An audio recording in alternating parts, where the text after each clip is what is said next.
Hello students, today we are going to see the subject Social Science, Political Studies Lesson 1, Understanding Diversity. The meaning of the lesson, understanding means புரிந்து கொள்ளுதல். Diversity means வேற்றுமைகள். அதாவது நம்மை சுற்றியுள்ள அல்லது நம்முடைய பகுதிகள் அல்லது நம்முடைய நாட்டில் காணப்படக்கூடிய பல்வேறு வேற்றுமையான காரியங்களை புரிந்து கொள்ளுதல். We see the first topic, diversity in India. அதாவது அந்த பல்வேறு விதமான வேற்றுமைகள் இந்தியாவில் எப்படி காணப்படுகிறது என்பது பார்க்கலாம்.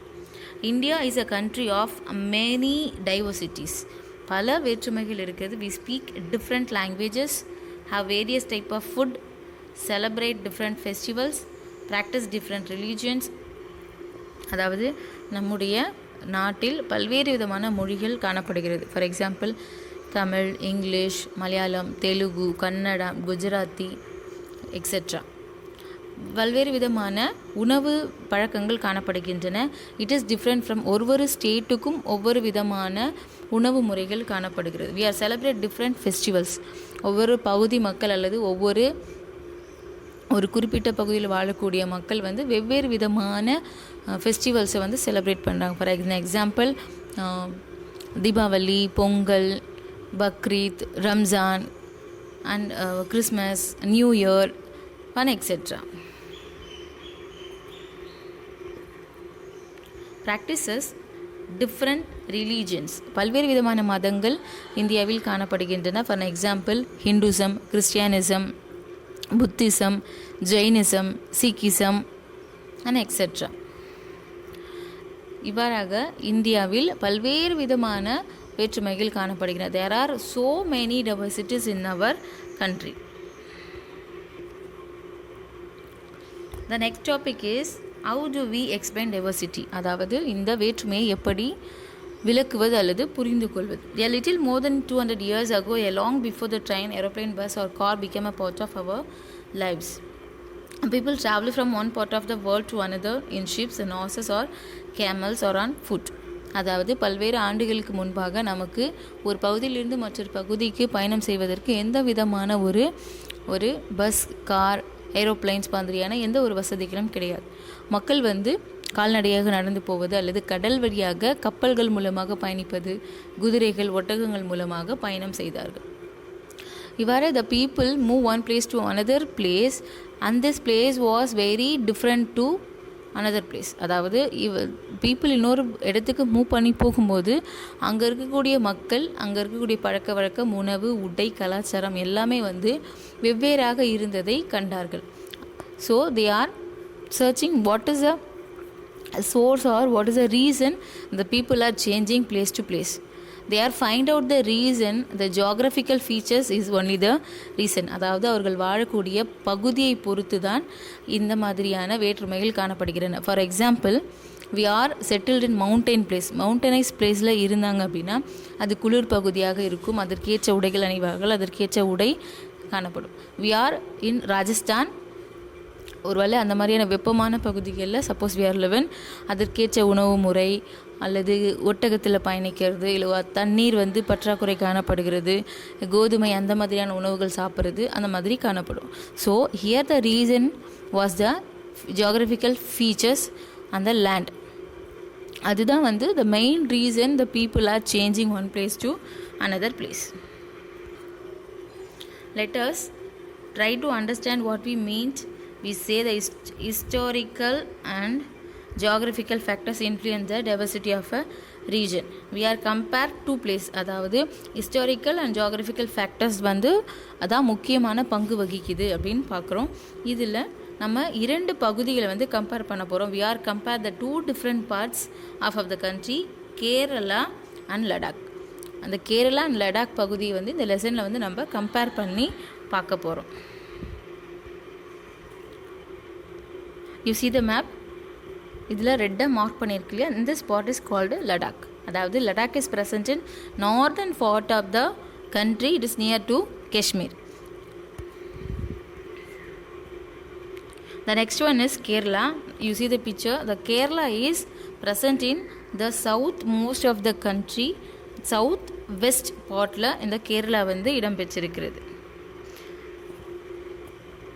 Now we compare the Kerala and Ladakh. அதாவது Ladakh is present in the northern side, Kerala is present in the south west side. So we are compare Kerala and Ladakh now. First we see the Ladakh. Ladakh is a desert in the mountainous in the eastern part of the Jammu and Kashmir. அதாவது லடாக் வந்து ஒரு வறண்ட பாலைவனமான பகுதி, பனி நிறைந்த.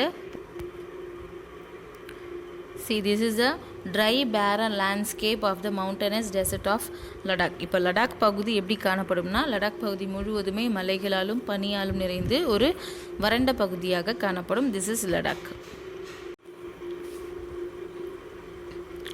Ladakh is a desert in the mountains in the eastern part of Jammu and Kashmir.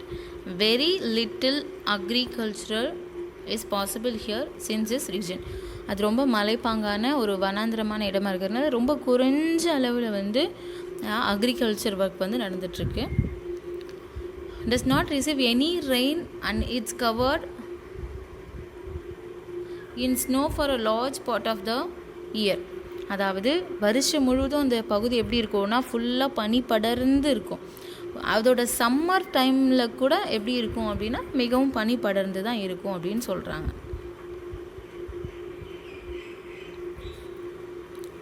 There are very few trees that can grow in the region. For drinking water, people depend on the melting snow during the summer months. அதாவது ரொம்ப குறைஞ்ச அளவில் தான் trees வந்து அங்கே வளர்ந்துட்டுருக்கு, மரங்கள்லாம் அங்கே வளர்ந்துட்டுருக்கு. Summer காலத்தில், அவங்களோட கோடை காலத்தில் அவங்களுக்கு குடிப்பதற்கான தண்ணீர் கூட இருக்காது. ஏன் அப்படின்னா எல்லாமே அங்கே பனியாகவே இருக்கிறதுனால. அப்போ அந்த நாட்கள் என்ன செய்வாங்க அப்படின்னா, அந்த உருகின பனி கட்டிகளை எடுத்து வெப்பமாக்கி அதை வந்து தண்ணீராக மாற்றி தான் வந்து என்ன பண்ணுவாங்க, அந்த லடாக்கில் வாழக்கூடிய மக்கள் வந்து குடிப்பதற்கு பயன்படுத்துவாங்க. People here keep sheep and the sheep is in this region are very special because they produce pashmina wool. இந்த பீப்புளோட ஒர்க் என்ன அப்படின்னா இந்த பாஷ்மினா wool அப்படின்னு சொல்லப்படுகிற ஒரு wool, அதாவது ஒரு தோல் அப்படின்னு சொல்லலாம். அதாவது விலங்குகளோட முடியிலிருந்து எடுக்கக்கூடிய ஒரு தோல். அங்கே the people are here keep the sheep, அதாவது ஒரு வகையான ஆடுகளை அந்த இடத்துல வளர்த்து அந்த ஆடுகளோட ரோமங்கள் இருக்கு இல்லையா, முடி, அதை கலெக்ட் பண்ணி அதிலிருந்து செய்யக்கூடிய ஒரு ஷால், அந்த மாதிரியான ப்ராடக்டை தான் என்ன பண்ணுவாங்கன்னா உலகின் பல பகுதிகளுக்கு வந்து ஏற்றுமதி செய்யக்கூடியதாக அவங்க செய்கிறாங்க. இதுதான் அந்த ரீஜனில் இருக்கக்கூடிய ரொம்ப ரொம்ப இம்பார்ட்டண்டான work. You see the picture. இந்த ஷீப்ஸ் தான் வந்து அந்த பாஷ்மினா வூலில் வந்து வளர்க்கக்கூடிய ஷீப்ஸ். இந்த ஷீப்ஸை வளர்க்குறது தான் அந்த மக்களோட முதன்மையான வேலை. And they are collect the pashmina wools from the sheep. அதாவது அந்த ஆடோட உடம்புலேருந்து அந்த ரோமங்களை வந்து பிரித்து எடுத்து அதை வந்து ப்ராசஸ் பண்ணுறது தான் அவர்களுடைய முக்கிய தொழிலாக காணப்படுது. This wool is priced and pashmina shawls cost a lot of money. அதாவது அவர்கள் ப்ரிப்பேர் பண்ணக்கூடிய இந்த பாஷ்மினா ஷால்ஸ் வந்து உலக அளவில் ரொம்ப அதிக விலை மதிப்புள்ளதாக காணப்படுது. The people in Ladakh carefully collect the wool of the sheep and sell this to trader from Kashmir. Pashmina shawls are chiefly woven in Kashmir. அதாவது இந்த லடாக்ஸில் இருக்க பீப்புள் வந்து அந்த வூல், அதாவது அந்த பாஷ்மினா வூலை அந்த ஷீப்லேருந்து கலெக்ட் பண்ணி அந்த வூல் மட்டும் என்ன பண்ணுறாங்கன்னா they are give to Kashmir people's traders. அவங்க அதை ஷாலாக வந்து என்ன பண்ணுறாங்க அப்படின்னா மேக் பண்ணுறாங்க. இந்த லடாக் பீப்புள் என்ன ஈட் பண்ணுவாங்க அப்படின்னா the people eat meat and milk products like cheese, butter. அதாவது அவங்களோட தொழில் என்ன இருக்குது, அவங்களுடைய இடம் என்ன இருக்குது அப்படின்னா ஆடுகள் வளர்க்குறதும் பனி பிரதேசமாக தான் இருக்குது. ஸோ அந்த ஆட்டிலேருந்து வரக்கூடிய இறைச்சியை சாப்பிட்றதும் அப்புறம் அந்த பால் பொருட்கள் சம்மந்தப்பட்டவைகளை சாப்பிட்றதும் தான் அவங்களுடைய உணவுப் பொருளாக இருக்குது. Being a desert did not mean that Ladakh did not attract the shares of traders. அதாவது எந்த ஒரு வியாபார ரீதியாகவும் இந்த அதிகப்படியான இந்த இடத்துக்கு நிறைய பேர் வர்றது கிடையாது அப்படின்னு சொல்கிறாங்க. Next we are going to see அந்த லடாக்ஸ் பீப்புள்ஸோட ரிலீஜன்ஸ் பற்றி பார்க்கலாம். ஓகேவா. புத்திசம் ரீச்டு டிபெட் வியா லடாக். ஓகேவா. லடாக் பக்கத்தில் தான் வந்து டிபேட் வந்து கண்ட்ரி இருக்குது. ஸோ அந்த டிபேட் கண்ட்ரி வழியாக வந்து இந்த லடாக் பகுதிக்குள்ளே புத்திசம் பௌத்த மதம் வந்து உள்நுழைஞ்சு இந்த பகுதியில் பௌத்த மதம் காணப்படுது. Ladakh is also called a little Tibet, சின்ன திபெத் என்று அழைக்கப்படுகிறது. Islam was introduced in these regions more than 400 years ago, and there are significant Muslim populations here. Ladakh has a very rich oral tradition of songs and poems. இந்த லடாக்ல Buddhism இருக்குது and இஸ்லாம்ஸ், அதாவது முஸ்லீம் மக்களும் சிலர் வந்து இந்த பகுதிகளில் குறைஞ்ச நாள்களுக்கு முன்னாடி வந்து வாழ ஆரம்பிச்சிருக்காங்க. இந்த லடாக் வந்து அவங்களோட பாரம்பரியத்துக்கு ட்ரெடிஷன்ஸ்க்கு ரொம்ப ஃபேமஸ். அவங்க சொந்தமாக பாடல்கள் அந்த போயம்ஸ் எழுதுறதுலாம் வந்து ரொம்ப வெல் வெஸ்டாக இருக்காங்க. Local versions of the Tibetan national epic of Gesar saga performed and sung by both Muslims and Buddhist. அங்கே இருக்கக்கூடிய கேசர் சகா என்ன பாடக்கூடிய ஒரு நேஷ்னல் சாங் வந்து புத்திசம் அப்புறம் வந்து முஸ்லிம்ஸ் பீப்புள்ஸ் இவங்க 2 பேருமே சேர்ந்து கம்போஸ் பண்ண ஒரு சாங்காக இருக்குது. ஸோ இப்போ நம்ம லடாக் பீப்புள்ஸ் பற்றி பார்த்தோம். லடாக் எப்படி இருக்குது? மவுண்டேனஸ் டெசர்ட் பிளேஸாக இருக்குது. அங்கே வந்து அக்ரிகல்ச்சர்ஸ் ரொம்ப கம்மியாக இருக்குது, ட்ரீஸ் கூட ரொம்ப கம்மியாக இருக்குது, இப்போ ஸ்னோ கவர்டாக இருக்குது. அங்கே இருக்கிற பீப்புளோட ஒர்க் என்ன அப்படின்னா அந்த பாஷ்மினா ஷீப்பை வந்து க்ரோ பண்ணுறது, அந்த ஊலில் கலெக்ட் பண்ணுறது தான் இருக்குது. அவங்க வந்து மில்க் ப்ராடக்ட்ஸ் அண்ட் மீட் வந்து சாப்பிட்றாங்க. அங்கே இருக்கக்கூடிய ரிலீஜன் என்ன அப்படின்னா புத்திசம் அண்ட் இஸ்லாம் வந்து இருக்குது. ட்ரேடர்ஸ் வைஸாக ரொம்ப கம்மியாக தான் இருக்குது அப்படின்னு பார்த்தோம்.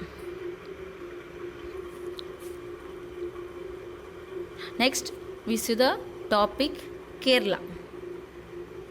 Kerala is a state in the southwest corner of India. Already we saw the map. Kerala வந்து ரொம்ப தென் மேற்கு பகுதியில் அடியில் காணப்படுது. ஓகேவா?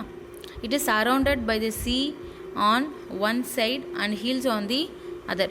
ஒரு சைடு முழுவதும் மலைகளாலும் ஒரு பக்கம் முழுவதும் கடலாலும் சூழ்ந்து காணப்படுகிறது.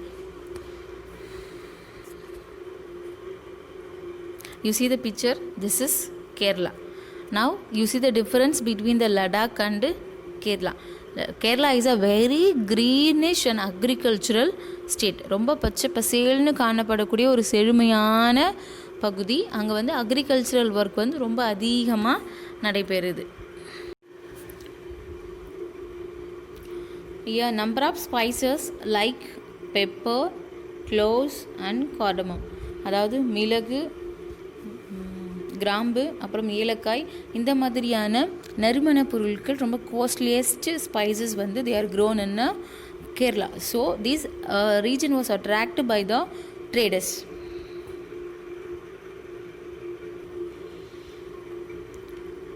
Jewish and Arab traders were the first to come here.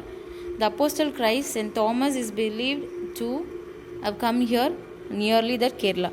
அதாவது அராப் ட்ரேடர்ஸ் அரேபியர்களும் ஜூயிஷ் என்று சொல்லப்படுகிற யூதர்களும் இந்த பகுதிக்கு ட்ரேடுக்காக வந்ததாக சொல்லப்படுகிறது. இந்த அப்போஸ்டல் கிரைஸ்ட் தாமஸ், சென்னையில் கூட சென்னை பகுதிகளில் சென்ட் தாமஸ் மவுண்ட் அப்படின்னு சொல்லப்படுகிற ஒரு பகுதி காணப்படும். அந்த தாமஸ் என்பவர் வந்து இந்த கேரளாவுக்கு தான் முதல் முறையாக வந்ததாக சொல்லப்படுகிறது. Many Arab traders also came and settled down here. For example, Ibn Battuta, who travelled here the little less than 700 years ago, wrote a travelogue which describes the lives of Muslims. அதாவது நிறைய Arab traders வந்து இந்த பகுதிகளில் வந்து வாழ்ந்துட்டுருக்காங்க, அங்கேயே settle ஆகிடுறாங்க. அதில் IBN பட்டுடா அப்படின்றவர் வந்து இந்த பகுதிக்கு வந்து இங்கே வாழ்ந்திருக்காரு. இவர் வந்து அந்த ட்ராவலாக் அப்படின்னு சொல்லப்படுகிறதான பயண குறிப்புகள், அவங்க எந்த வழியாக கடந்து வந்தாங்க, எந்த மாதிரியான மக்களை பார்த்தாங்க, அதெல்லாம் வந்து நிறைய வந்து அவருடைய ட்ராவலாக்ஸில் குறிப்பிட்டிருக்காரு. And everyone know the familiar name Vasco da Gama. He was first landed in the Kerala's oda coastal lines la he is landed.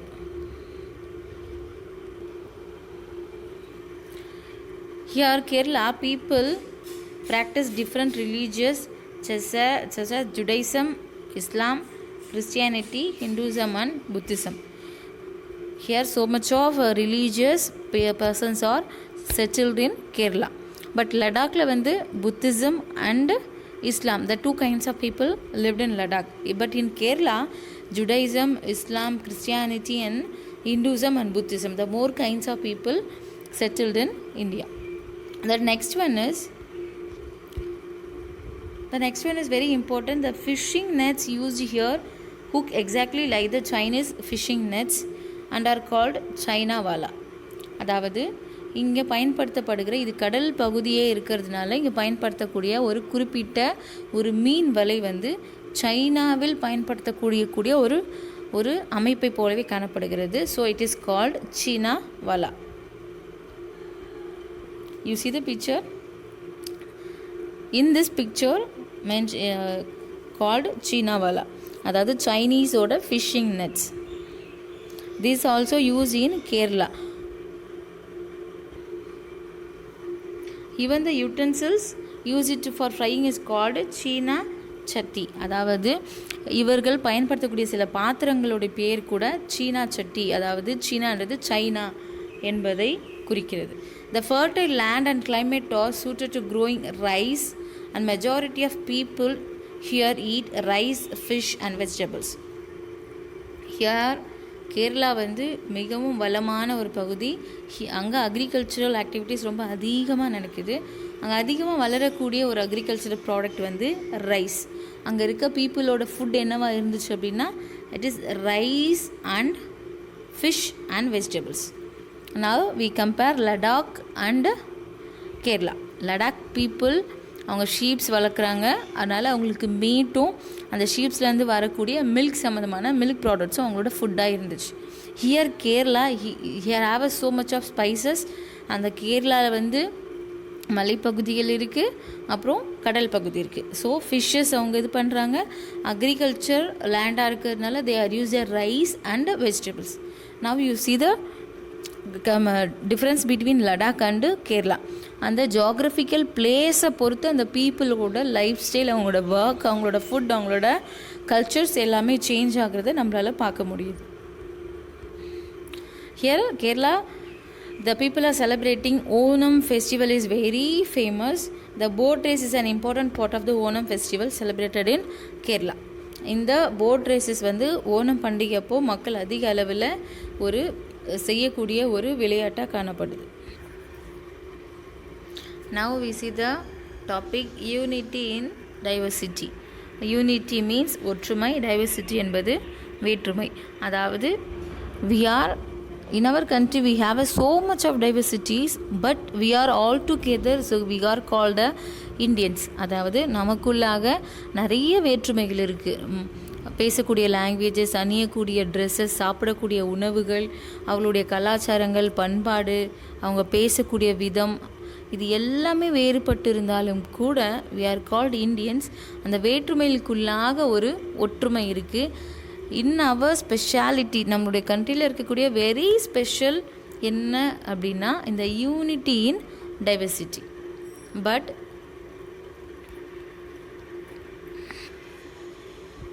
you see the picture, Pandit Jawaharlal Nehru delivering on Independence Day speech. அதாவது British பீப்புள்ஸ்க்கு அகைன்ஸ்டாக நம்மளுடைய நாட்டு மக்கள் எல்லாரும் ஒன்று சேர்ந்து, அதாவது unity in diversity, வேற்றுமைப்பட்டால் கூட நம்ம அனைவரும் ஒன்று சேர்ந்து போராடி சுதந்திரம் பெற்ற போது ஜவஹர்லால் நேரு பேசிய ஒரு முக்கியமான ஒரு ஸ்பீச். இதில் அவர் பேசக்கூடிய வார்த்தை unity. In his book, The Discovery of India, Jawaharlal Nehru says that Indian unity is not something imposed from the outside, but rather it was something deeper and within its fold. அதாவது ஜவஹர்லால் நேரு எழுதிய ஒரு புத்தகம் Discovery of India. அதில் அவர் குறிப்பிடக்கூடிய ஒரு வாக்கியம் என்ன அப்படின்னா, இந்தியர்களுடைய ஒற்றுமை என்பது ஒரு சாதாரணமான விஷயம் கிடையாது, அது மிகவும் ஆழமானது, அதை யாராலும் என்ன பண்ண முடியாது அப்படின்னா குறைத்து மதிப்பிட முடியாது அப்படின்றது தான்.